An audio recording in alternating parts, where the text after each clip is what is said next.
Friends, સ્વાગત છે તમારું મારા કિચનમાં। આજે આપણે પાત્રા બનાવીશું, તે પણ દરેક વસ્તુના પરફેક્ટ માપ સાથે। તો ચાલો રેસીપી શરૂ કરીએ। તો મેં અહીંયા ટોટલ 200 ગ્રામ પાત્રાના પાન લીધા છે, તમે અળવીના પાન પણ કહી શકો।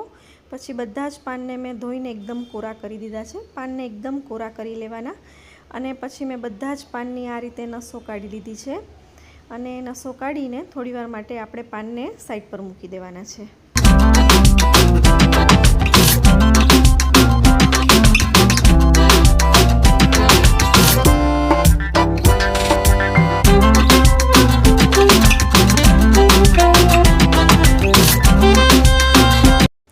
હવે આપણે પાત્રા પર લગાવવાનો લોટ રેડી કરી લઈએ। તો તેના માટે મેં અહીંયા એક વાસણમાં 90 ગ્રામ ગોળ લીધો છે। કપ સાઇઝ પ્રમાણે એક કપમાં થોડો ઓછો ગોળ છે। પછી તેમાં 1.5 કપ પાણી લીધું છે। એક આખો કપ અને અડધા કપમાં થોડું ઓછું પાણી, એ પ્રમાણે મેં પાણી લીધું છે। હવે આ ગોળ પીગળે તેટલું આપણે પાણી ગરમ કરી લઈએ। પહેલાં ગોળને પીગાળી દેવાનો છે। હવે અહીંયા ગોળ પીગળી ગયો છે અને તે ગોળવાળું પાણી મેં ગાળી લીધું છે, કેમ કે ગોળમાં ક્યારેક કચરો આવતો હોય છે, તો આ રીતે પાણીને ગાળીને જ લેવું। હવે અહીંયા આપણે બધા જ મસાલા પાણીમાં કરી દેવાના છે। તો મેં અહીંયા 4 લીંબુ લીધા છે પહેલાં। અત્યારે આપણે 3 લીંબુનો જ યુઝ કરીશું, પછી જરૂર પડશે તો આપણે વધારે લીંબુ નાખીશું। તો લીંબુને મેં આ રીતે કટ કરીને સાઈડ પર મૂકી દીધા છે। હવે આ ગોળવાળા પાણીમાં પોણી ચમચી જેટલી હળદર, 3 ચમચી ધાણા જીરું, 1 ચમચી કાશ્મીરી લાલ મરચું અહીંયા આપણે કલર માટે જ લેવાનું છે, પછી આપણે અહીંયા આગળ આદુ મરચાંનો ઉપયોગ કરીશું।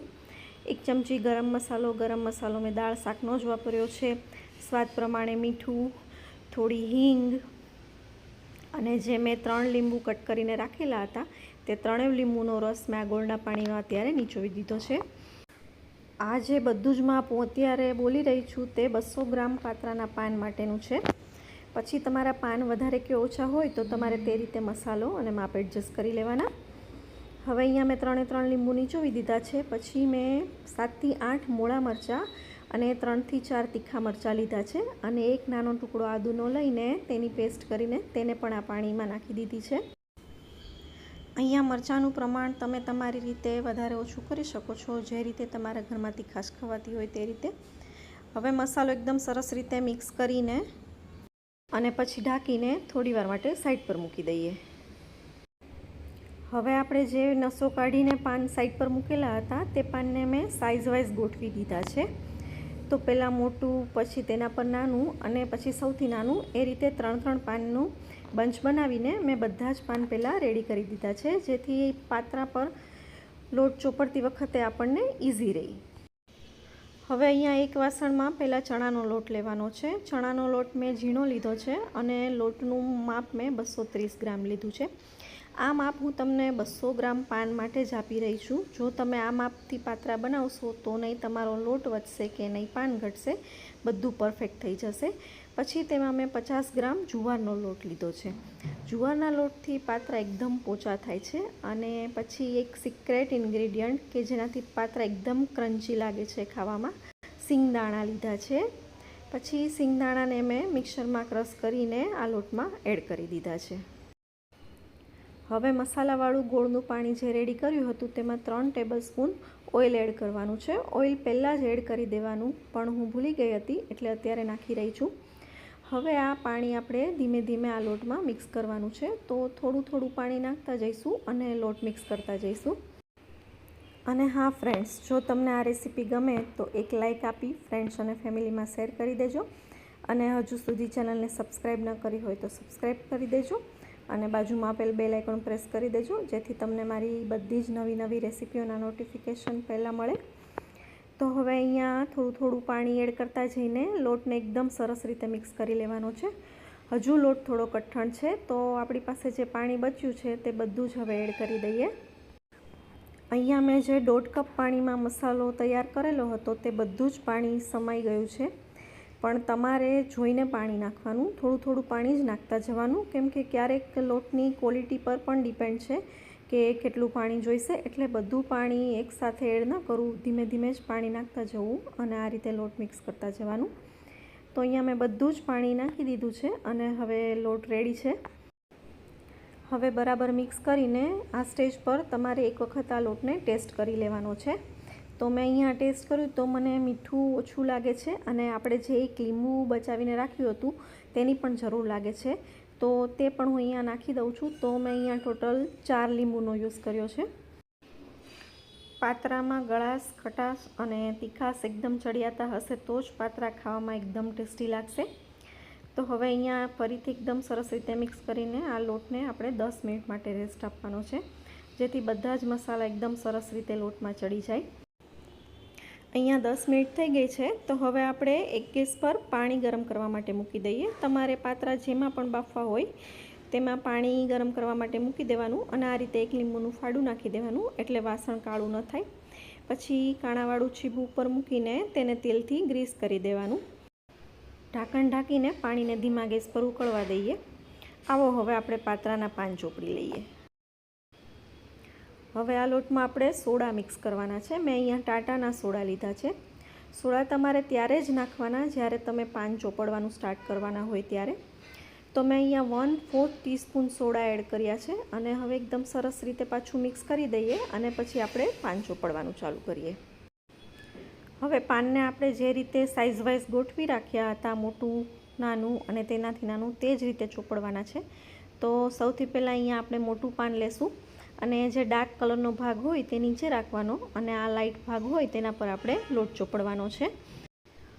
તો પહેલાં પાનને આ રીતે સીધું મૂકવાનું છે અને બધા જ ભાગમાં, બધા જ પાન પર એકદમ સરસ રીતે લોટ સ્પ્રેડ થઈ જાય તે રીતે લોટ લગાડવાનો. બહુ વધારે પડતો પણ લોટ નહીં લગાડવાનો, નહીં તો તમે જ્યારે પાત્રા ખાશો ત્યારે એકદમ લોટ લાગશે.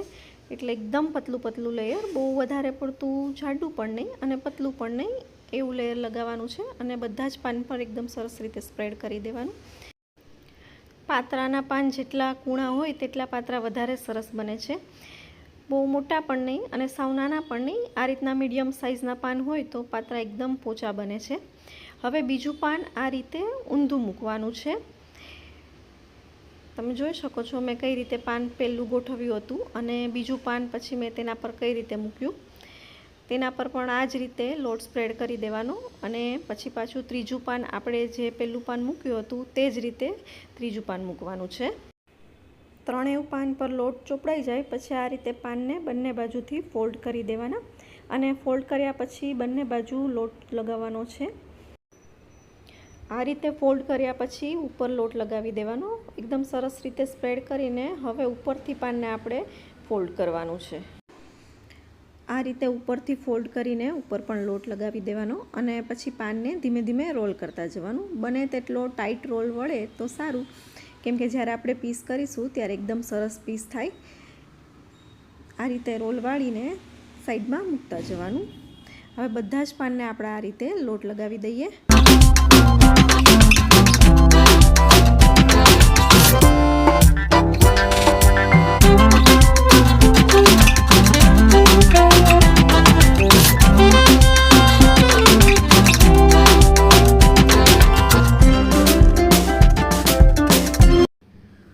તો અહીંયા બધા જ પાન ચોપડાઈને રેડી થઈ ગયા છે અને આટલો જ લોટ વધ્યો છે. હવે એ લોટને આપણે જ્યારે પાન બાફવા માટે મૂકીશું ત્યારે તેના પર થોડો લગાવી દઈશું. હવે અહીંયા પાણી ઉકળી ગયું છે તો આપણે પાન બાફવા મૂકી દઈએ. પાનને મેં ઉપરની બાજુ લોટ લગાવેલો છે, તો જે બાજુ લોટ લગાવેલો છે તે ભાગ આપણે નીચે મૂકીશું અને પછી ઉપરની બાજુ પાછો થોડો લોટ લગાવી દઈશું. તો લોટવાળો ભાગ મેં નીચે મૂક્યો છે આ રીતે. અને તમે જ્યારે આ પાન ગોઠવો ત્યારે પાનની વચ્ચે થોડી જગ્યા રાખવાની, જેથી એકદમ સરસ રીતે બધા જ પાનને વરાળ મળે અને પાન બરાબર ચડી જાય.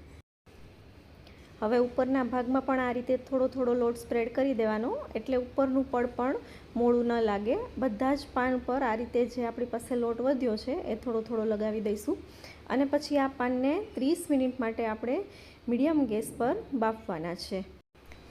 અહીંયા હું તમને એક વાત જણાવતા ભૂલી ગઈ કે જે બહારના તૈયાર પાત્રા આવે છે તેમાં આંબલીનો ઉપયોગ થાય છે, પણ મેં અહીંયા લીંબુનો ઉપયોગ કર્યો છે, કેમ કે બધાને આંબલીની ખટાશ ફાવતી નથી હોતી. જો તમારે આંબલી નાખવી હોય તો તમે લીંબુની જગ્યાએ આંબલીનો પણ ઉપયોગ કરી શકો છો. હવે ઢાંકીને 30 મિનિટ માટે પાત્રાને ચડવા દઈએ. 30 મિનિટ થઈ ગઈ છે. હવે આપણે પાત્રા ચેક કરી લઈએ. તો એકદમ સરસ ચડી ગયા છે, લોટ બિલકુલ હાથને ચોંટતો નથી। તો હવે ગેસની ફ્લેમ ઓફ કરીને પાત્રા બહાર કાઢી લઈશું અને પછી એકદમ ઠંડા થવા દેવાના છે, પછી જ આપણે કટ કરીશું તો એકદમ સરસ પીસ થશે। હવે પાત્રા એકદમ ઠંડા થઈ ગયા છે, તો આપણે તેના પીસ કરી લઈએ। અહીંયા અડધા પાત્રા આપણે વઘારીશું અને અડધા પાત્રા તળવાના છે। તળેલા પાત્રા બહુ જ સરસ લાગે છે ટેસ્ટમાં। ચા સાથે તમે એક વખત ચોક્કસ ટ્રાય કરજો અને પછી મને કમેન્ટમાં જણાવજો કે તમને પાત્રાની રેસીપી અને પાત્રાનો ટેસ્ટ કેવો લાગ્યો। હવે અહીંયા બધા જ પાત્રાના પીસ થઈ ગયા છે, તો આપણે પહેલાં પાત્રા વઘારી લઈએ। તો પાત્રા વઘારવા માટે અહીંયા એક પેનમાં મેં 2 થી 3 ટેબલ સ્પૂન જેટલું ઓઇલ ગરમ કરવા માટે મૂકી દીધું છે। હું અહીંયા 4 રોલ જેટલા પાત્રા વઘારી રહી છું। તો તેલ ગરમ થાય એટલે તેલમાં રાઈ, તલ, લાંબા સુધારેલા મરચાં મેં અહીંયા ગોલર મરચાં લીધા છે, થોડા લીમડાના પાન, બધું જ એડ કરીને 2 થી 3 મિનિટ માટે સાતળી લઈએ। 2 થી 3 મિનિટ સતળાઈ ગયા પછી તેમાં 6 થી 7 ટેબલ સ્પૂન જેટલું પાણી એડ કરવાનું છે અને આ રીતે પાણી એડ કરીને તરત જ ઢાંકણ ઢાંકી દેવાનું થોડીવાર માટે। હવે 2 મિનિટ પછી ઢાંકણ ખોલીને તેમાં 1/4 ટીસ્પૂન જેટલી હળદર એડ કરવાની છે। હળદર અહીંયા પાણીના ભાગ પૂરતી જ આપણે નાખવાની છે, કલર માટે આપણે હળદર નાખી રહ્યા છીએ અને કાશ્મીરી લાલ મરચું એડ કરીશું, તે પણ આપણે કલર માટે જ ઉપયોગ કરી રહ્યા છીએ અને 1 ટેબલ સ્પૂન જેટલી ખાંડ એડ કરવાની છે। પછી એકદમ સરસ રીતે મિક્સ કરીને ખાંડ પીગળી જાય એટલે આપણે હવે પાત્રા એડ કરી દઈએ। પાત્રા એડ કરીને એકદમ હળવા હાથે મિક્સ કરી લઈએ અને પછી 2 થી 3 મિનિટ સુધી ગેસની ફ્લેમ ઓન રાખીશું અને એકદમ સરસ રીતે પાત્રામાં બધો વઘાર મિક્સ થઈ જાય એટલે ગેસની ફ્લેમ ઓફ કરી દઈશું। તો અહીંયા પાત્રા વઘારીને તૈયાર થઈ ગયા છે। હવે આપણે પાત્રા તળી લઈએ। તો મીડિયમ ગેસ પર જ બધા પાત્રા તળવાના છે। આ પાત્રા જે બારડોલીના તૈયાર પાત્રા આવે છે, એકદમ કડક પાત્રા, એવા નથી થતા તળાયા પછી, પણ બહુ જ સરસ ટેસ્ટમાં લાગે છે। તમે એક વખત ટ્રાય કરજો અને પછી મને કમેન્ટમાં જણાવજો કે કેવો ટેસ્ટ લાગ્યો। આ રીતનો હલકો બ્રાઉન કલર આવે એટલે આપણે પાત્રાને તેલમાંથી બહાર કાઢી લેવાના છે।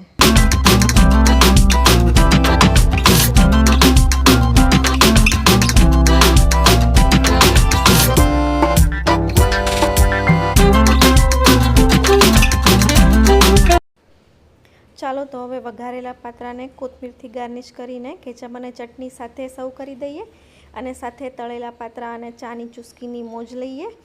તો તમને આ રેસીપી કેવી લાગી તે મને કમેન્ટમાં જણાવજો અને મળીશું એક નવી રેસીપી સાથે, ત્યાં સુધી આવજો।